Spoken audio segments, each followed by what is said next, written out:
NDA सरकारचा शपथविधी नरेंद्र मोदी तिसऱ्यांदा घेणार पंतप्रधान पदाची शपथ। मंत्रिमंडळाच्या पहिल्या टप्प्यात 30 जणांच्या समावेशाची शक्यता।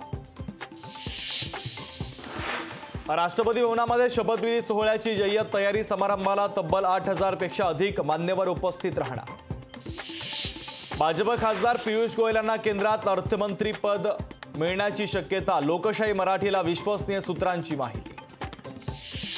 केंद्रात मंत्रिपदासाठी महाराष्ट्रातील 6 नेत्यांना पीएमओ कडून फोन। पियुष गोयल, नितीन गडकरी, मुरलीधर मोहोळ, प्रतापराव जाधव, रक्षा खडसे, रामदास आठवले यांची केंद्रात मंत्रिपदासाठी वर्णी लागण्याची शक्यता। आजच्या शपथविधी सोहळ्यासाठी मनसे अध्यक्ष राज ठाकरेंना निमंत्रण, मात्र राज ठाकरे शपथविधी सोहळ्यासाठी जाणार नाही। मोदी शेवटी कुबड्यांवर आलेत। एनडीए नावाच्या कुबड्या घेऊन सरकार स्थापनेची मोदींवर वेळ आली। सामनातून नरेंद्र मोदी यांच्यावर जोरदार हल्लाबोल।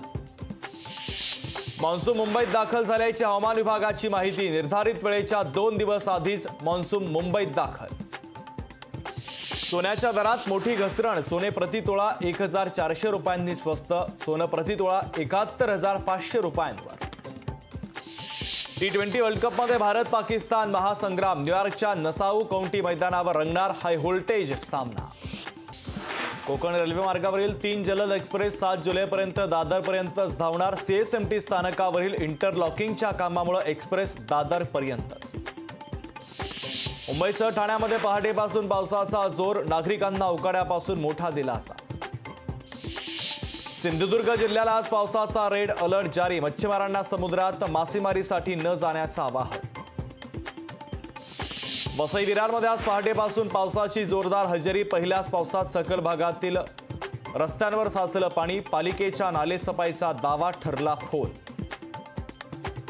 पालघर जिल्ह्याला पावसाचा येलो अलर्ट जारी। 11 जूनपर्यंत हवामान विभागाच्या वतीनं पालघरसाठी पावसाचा येलो अलर्ट। पुण्यात पावसाची तुफान बॅटिंग। सकल भागांसह रस्त्यांवर पाणीच पाणी। महापालिकेच्या पावसाळापूर्व कामांची पहिल्याच पावसात पोलखोल। शपथविधीच्या आधी राजघाटावर जाऊन नरेंद्र मोदींनी महात्मा गांधीजींच्या समाधीस्थळाचं घेतलं दर्शन। तर संध्याकाळी 7:15 मोदींच्या शपथविधीचा मुहूर्त। काँग्रेसच्या संसदीय पक्षाच्या अध्यक्षपदी सोनिया गांधींची निवड। मल्लिकार्जुन खरगेंचा प्रस्ताव काँग्रेस खासदारांनी केला एकमतानं मंजूर।